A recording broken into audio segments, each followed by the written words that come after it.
السلام علیکم عزیز طلباء اور طالبات، امید ہے کہ آپ سب اپنے اپنے گھروں میں اللہ کے فضل و کرم سے بخیر و عافیت سے ہوں گے۔ پیارے بچوں، ہم جماعت 7ویں کی کتاب پڑھیں گے اردو، اور ہمارا موضوع ہے اولمپک کھیل۔ تو بچوں، اولمپک کھیلوں کے بارے میں ہم نے پہلے بھی پڑھا، تو آج کا ہمارا موضوع یہی ہے۔ آج ہم آگے پڑھیں گے۔ آپ اپنی کتاب کا پیج نمبر 123 123 پہ جائیں گے تو آج کا سبق۔ اس سے پہلے میں آپ کو سمجھاؤں گی جو کل ہم نے پڑھا سبق۔ ہم نے پڑھا کہ جب اولمپک کھیل 1896 عیسوی میں پھر دوبارہ شروع ہوئے، یہ اولمپک کھیل یہ بند ہو گئے تھے، اور پھر دوبارہ 394 عیسوی تک یہ جاری رہے تھے۔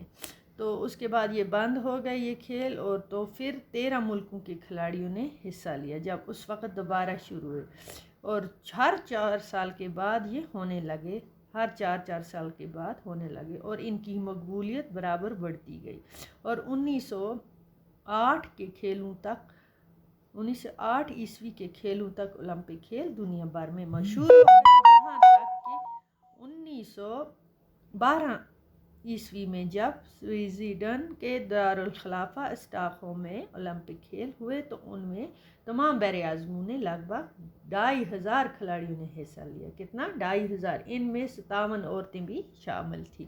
تو بچوں آگے پڑھیں گے، یہ کل پڑھا تھا ہم نے۔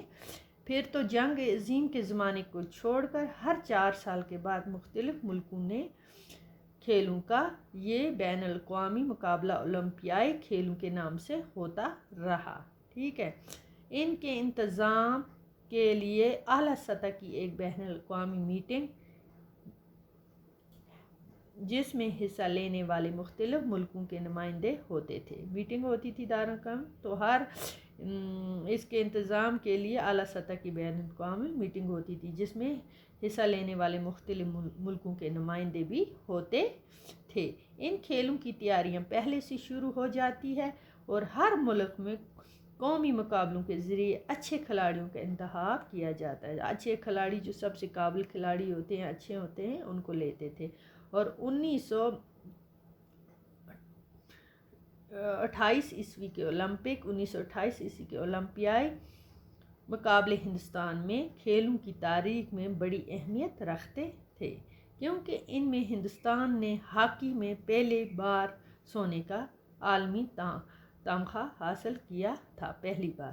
تو دوسری جنگ عظیم میں پھر یہ کھیل نہ ہو سکے، لیکن جنگ ختم ہونے کے بعد 1948 عیسوی میں لندن میں اولمپیائی مقابلے ہوئے، جن میں 122 ملکوں کے 10,000 کھلاڑیوں نے حصہ لیا۔ تو بچوں، ہم اتنا ہی آج پڑھیں گے، کل پڑھیں گے اس سے آگے۔ خدا